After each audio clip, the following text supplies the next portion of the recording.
भगवते वासुदेवाय। भक्तजनों, अब मैं आपको श्रीमद् भागवत तृतीय स्कंध त्रयोविंशोऽध्याय का श्रवण कराना चल रहा है। कर्दम और देवहूत का विहार। आप लोग सावधान होकर सुने। मैत्रेय उवाच।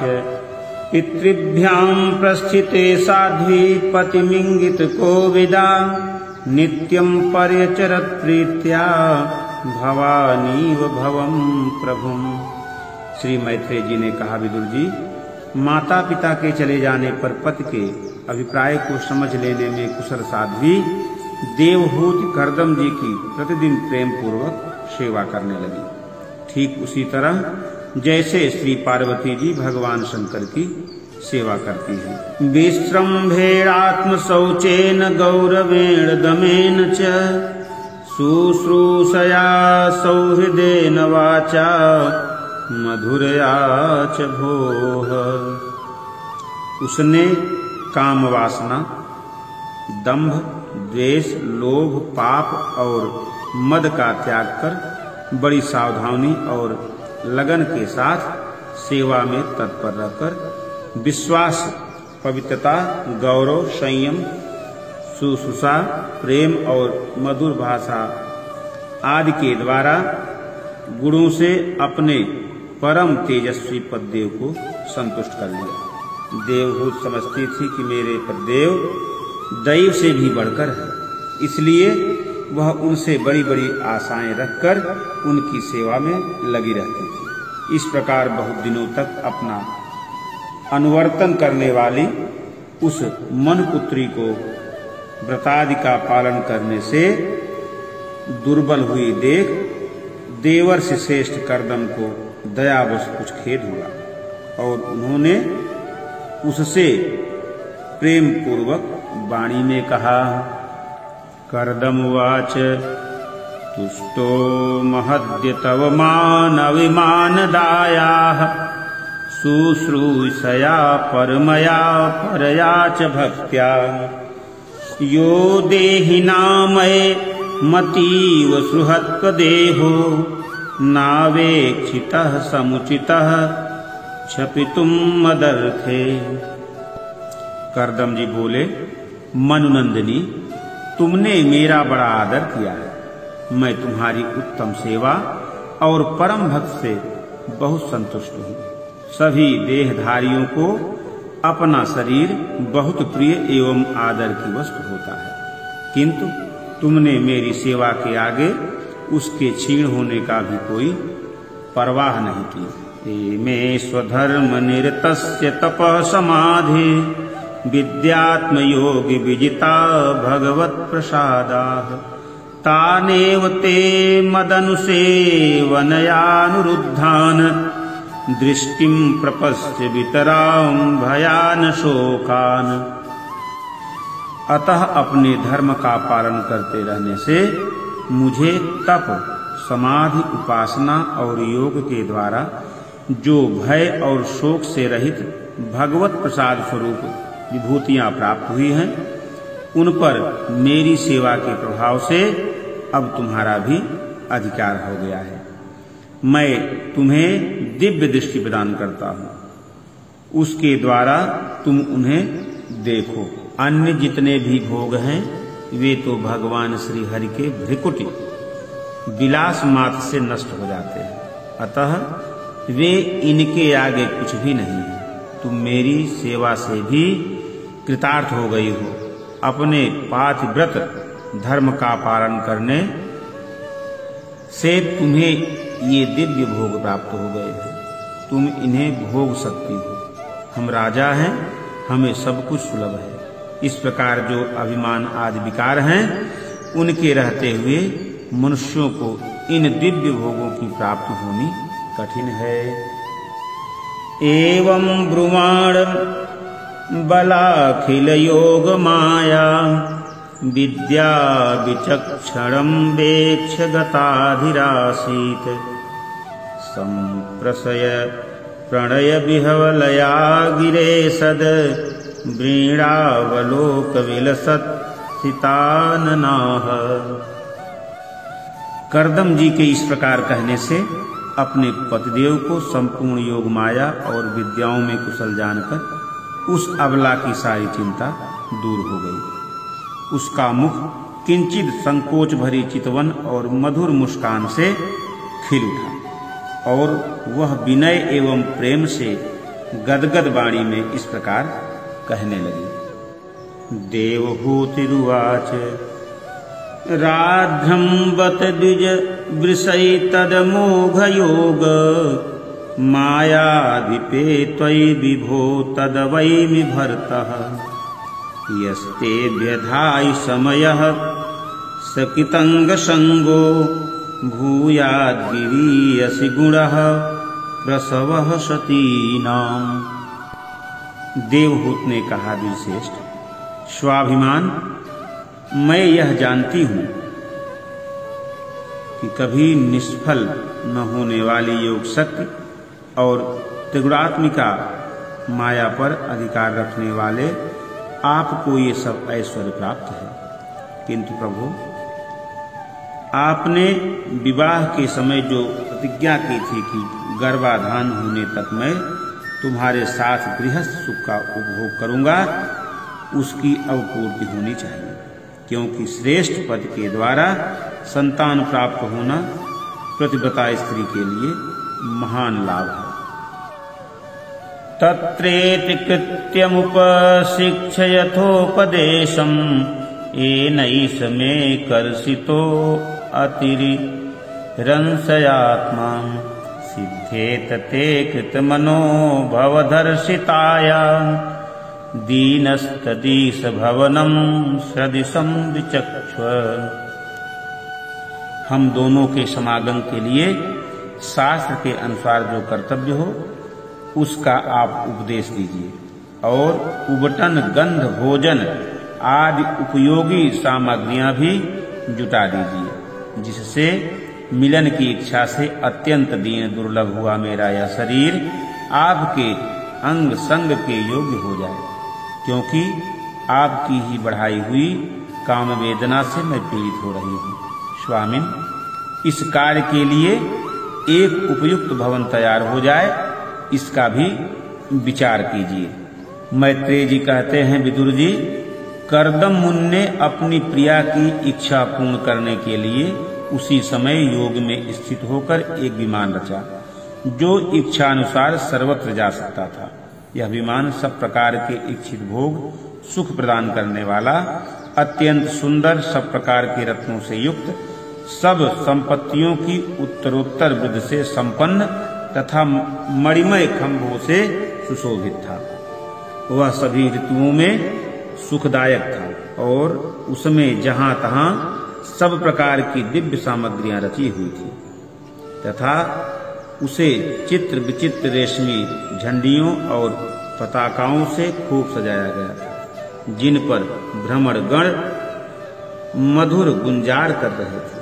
ऐसे रंग बिरंगे पुष्पों की मालाओं से तथा अनेक प्रकार के सूती और रेशमी वस्त्रों से वह अत्यंत शोभायमान हो रहा था। एक के ऊपर एक बनाए हुए कमरों में अलग अलग रखी हुई सैया, पलंग, पंखे और आसनों के कारण वह बड़ा सुंदर जान करता था। जहां तहां दीवारों में की हुई शिल्प रचनाएं भी उसकी अपूर्व शोभा बढ़ा रही थी।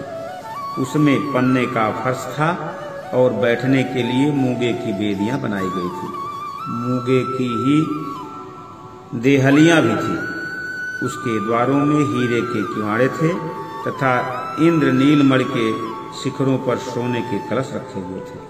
उसकी हीरे की दीवारों में बढ़िया लाल जुड़े हुए थे, जो ऐसे जान पड़ते थे मानो विमान की आंखें हों, तथा उसे रंग बिरंगे चंदोबे और बहुमूल्य सुंदरी सुनहरी बंधनवारों से सजाया गया था। उस विमान में जहां तहां कृत्रिम हंस और कबूतर आदि पक्षी बनाए गए थे, जो बिल्कुल सजीव से मालूम हो पड़ते थे। उन्हें अपना सजाती समझकर बहुत से हंस और कबूतर उनके पास बैठ बैठकर अपनी बोली बोलते थे। उसमें सुविधानुसार क्रीड़ा स्थली, शयनगृह, बैठक आंगन और चौक आदि बनाए गए थे, जिनके कारण वह विमान स्वयं करदम जी को भी विस्मित सा कर रहा था। ऐसे सुंदर घर को जब देवहूत ने बहुत प्रसन्न चित्त से नहीं देखा तो सबके आंतरिक भाव को परख लेने वाले करदम जी ने स्वयं कहा, धीर, तुम इस बिंदु सरोवर में स्नान करके विमान पर चढ़ जाओ और विष्णु भगवान का रचा हुआ तीर्थ मनुष्यों को सभी कामनाओं की प्राप्ति कराने वाला है। कमल लोचना देवहूत ने अपने पद की बात मानकर सरस्वती के पवित्र जल से भरे हुए उस सरोवर में प्रवेश किया और उस समय वह बड़ी बड़ी मैली कुचैली साड़ी पहने हुई थी। उसके सिर के बाल चिपक जाने से उनमें लतें पड़ गई थी, शरीर में मैल जम गया था तथा स्तन कांतिहीन हो गए थे। सरोवर में गोता लगाने पर उसने उसके भीतर एक महल में 1000 कन्याएं देखी। वे सभी किशोर अवस्था की थी और उनके शरीरों से कमल की सी सुगंध आती थी। देवहूत को देखते ही वे सभी स्त्रियां सहसा खड़ी हो गई और हाथ जोड़कर कहने लगी, हम आपकी दासियां हैं, हमें आज्ञा दीजिए, आपकी क्या सेवा करें।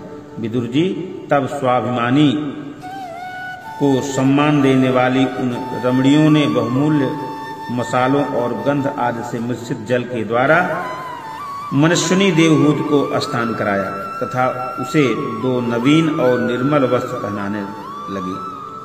फिर उन्होंने ये बहुत मूल्य के बड़े सुंदर और कांतिमान आभूषण, सर्वगुण संपन्न भोजन और पीने के लिए अमृत के समान स्वादिष्ट आसो प्रस्तुत किए। अब देवहूत ने दर्पण में अपना प्रतिबिंब देखा तो उसे मालूम हुआ कि वह भांति भांति के सुगंधित फूलों के हारों से विभूषित है। स्वच्छ वस्त्र धारण किए हुए उसका शरीर भी निर्मल और कांतिमान हो गया है तथा उन कन्याओं ने बड़े आदर पूर्वक उसका मांगलिक श्रृंगार किया है। उसे सिर से स्नान कराया गया। स्नान के पश्चात अंग अंग में सब प्रकार के आभूषण सजाए गए हैं तथा उसके गले में हार, कुमेल, हाथों में कंकड़ और पैरों में चमचमाते हुए सोने के पायजेब सुशोभित हैं। कमर में पड़ी हुई सोने की रत्न जटित करधनी से, बहुमूल्य मणियों के हार से और अंग अंग में लगे हुए कुमकुमादि मंगल द्रव्यों से उसकी अपूर्व शोभा हो रही है। उसका मुख सुंदर, दंतावली मनोहर भौहें, कमल की कली से स्पर्धा करने वाले प्रेम कटाक्ष में सुंदर नेत्र और नीली अलकावली से बड़ा ही सुंदर जान पड़ता है। विदुर जी जब देवहूत ने अपने प्रिय पतिदेव का स्मरण किया तो अपने को सहेलियों के सहित वही पाया जहाँ प्रजापति करदम जी विराजमान थे। उस समय अपने को सहस्रों स्त्रियों के सहित अपने प्राणनाथ के सामने देख और इसे उनके योग का प्रभाव समझकर देवहूत को बड़ा विस्मय हुआ। शत्रु विजयी विदुर जब करदम जी ने देखा कि देवहूत का शरीर स्नान करने से अत्यंत निर्मल हो गया है और विवाह काल से पूर्व उसका जैसा रूप था उसी रूप को पाकर वह अपूर्व शोभा से संपन्न हो गई है। उसका सुंदर वक्षस्थल चोली से ढका हुआ है। हजारों विद्याधरियां उसकी सेवा में लगी हुई हैं तथा उसके शरीर पर बढ़िया बढ़िया वस्त्र शोभा पा रहे हैं। तब उन्होंने बड़े प्रेम से उसे विमान पर चढ़ाया। उस समय अपनी प्रिया के प्रति अनुरक्त होने पर भी करदम जी की महिमा मन और इंद्रियों पर प्रभुता कम नहीं हुई। विद्याधरियां उनके शरीर की सेवा कर रही थी। खिले हुए कुमुद के फूलों से श्रृंगार करके अत्यंत सुंदर बने हुए वे विमान पर इस प्रकार शोभा पा रहे थे मानो आकाश में तारागण से घिरे हुए चंद्रदेव विराजमान। उस विमान पर निवास कर उन्होंने दीर्घ काल तक कुबेर जी के समान मेरु पर्वत की घाटियों में विहार किया। ये घाटियां 8 लोकपालों की विहार भूमि है। इनमें कामदेव को बढ़ाने वाली शीतल मंद सुगंध वायु चलकर इनकी कमनीय शोभा का विस्तार करती हैं तथा श्री गंगा जी के स्वर्गलोक से गिरने की मंगलमय ध्वनि निरंतर गूंजती रहती है। उस समय भी दिव्य विद्याधरियों का समुदाय उनकी सेवा में उपस्थित था और सिद्धगण वंदना किया करते थे। इसी प्रकार प्राण प्रिया देवहूत के साथ उन्होंने वैशंभक, सुरसन नंदन, पुष्पभद्र और चैत्र रथ आदि अनेकों देवोद्यानों में तथा मानस सरोवर में अनुराग पूर्वक विहार किया। उस कांतिमान और इच्छानुसार चलने वाले श्रेष्ठ विमान पर बैठकर वायु के समान भी लोकों में विचरते हुए कर्दमजी विमान विहारी देवताओं से भी आगे बढ़ गए। विदुर जी, जिन्होंने भगवान के भव भयहारी पवित्र पाद पद्मों का आश्रय लिया है, उन धीर पुरुषों के लिए कौन सी वस्तु या सख्त दुर्लभ है। इस प्रकार महायोगी कर्दमजी यह सारा भूमंडल जो द्वीप वर्ष आदि की विचित्र रचना के कारण बड़ा आश्चर्य में प्रतीत होता है, अपनी प्रिया को दिखाकर अपने आश्रम को लौट आए। फिर उन्होंने अपने को 9 रूपों में विभक्त कर रथ सुख के लिए अत्यंत उत्सुक मन कुमारी देवहूत को आनंदित करते हुए उसके साथ बहुत वर्षों तक विहार किया, किंतु उनका इतना लंबा समय एक मुहूर्त के समान बीत गया। उस विमान में रथ सुख को बढ़ाने वाली बड़ी सुंदर सैया का आश्रय ले अपने परम रूपवान प्रीतम के साथ रहती हुई देवहूत को इतना काल कुछ भी न जान पड़ा। इस प्रकार उस कामासक्त दंपति को अपने योग बल से सैकड़ों वर्षों तक विहार करते हुए भी वह काल बहुत थोड़े समय के समान निकल गया। आत्मज्ञानी कर्दमजी सब प्रकार के संकल्पों को जानते थे, अतः देवहूत को संतान प्राप्ति के लिए उत्सुक देख तथा भगवान के आदेशों को स्मरण कर उन्होंने अपने स्वरूप के 9 विभाग किए तथा कन्याओं की उत्पत्ति के लिए एकाग्रचित्त से अर्धांग रूप में अपनी पत्नी की भावना करते हुए उसके गर्भ में वीर स्थापित किया। इससे देवहूत के एक ही साथ 9 कन्याएं पैदा हुई। वे सभी सर्वांग सुंदरी थी और उनके शरीर से लाल कमल की सी सुगंध निकलती थी। इस समय शुद्ध स्वभाव वाली सती देवहूत ने देखा कि पूर्व प्रतिज्ञा के अनुसार उसके पतिदेव संन्यास आश्रम ग्रहण करके वन को जाना चाहते हैं, तो उसने अपने आंसुओं को रोककर ऊपर से मुस्कुराते हुए व्याकुल एवं संतप्त हृदय से धीरे धीरे अति मधुर वाणी में कहा। उस समय वह सिर नीचा किए हुए अपने नख मणिमंडित चरण कमल से पृथ्वी को कुरेद रही थी। देवहूत ने कहा, भगवान, आपने जो कुछ प्रतिज्ञा की थी वह सब तो पूर्णतः निभा दी, तो भी मैं आपकी शरणागत हूँ, अतः आप मुझे अभयदान और दीजिए। ब्रह्मन, इन कन्याओं के लिए योग्य वर खोजने पड़ेंगे और आपके वन को चले जाने के बाद मेरे जन्म मरण रूप शोक को दूर करने के लिए भी कोई होना चाहिए। प्रभु, अब तक परमात्मा से विमुख रहकर मेरा जो समय इंद्रिय सुख भोगने में बीता है वह तो निरर्थक ही गया। आपके परम प्रभाव को न जानने के कारण ही मैंने इंद्रियों के विषयों में आसक्त रहकर आपसे अनुराग किया, तथापि यह भी मेरे संसार भय को दूर करने वाला ही होना चाहिए। अज्ञानवश असत्पुरुषों के साथ किया हुआ जो संग संसार बंधन का कारण होता है, वही सत्पुरुषों के साथ किए जाने पर असंगता प्रदान करता है। नेहयत कर्म धर्माय न विरागाय कल्पते न तीर्थ पद सेवायै जीवन्नपि मृतो हि सह। संसार में जिस पुरुष के कर्मों से न तो धर्म का संपादन होता है, न वैराग्य उत्पन्न होता है और न भगवान की सेवा ही संपन्न होती है, वह पुरुष जीते ही मुर्दे के समान है। साहं भगवतो नूनं वंचिता माया दृढ़ं यत्त्वां विमुक्तिदं प्राप्य न मुमुक्षे बंधनात्। अवश्य ही मैंने भगवान की माया से बहुत ठगी गई। जो आप जैसे मुक्तिदाता पतिदेव को पाकर भी मैंने संसार बंधन से छूटने की इच्छा नहीं की। श्रीमद्भागवते महापुराणे पारमहंस्यायां सहितायां तृतीय स्कंधे कपिलेयोपाख्येन त्रयोविंशोऽध्यायः। प्रेम से बोलो वृंदावन बिहारी लाल की जय।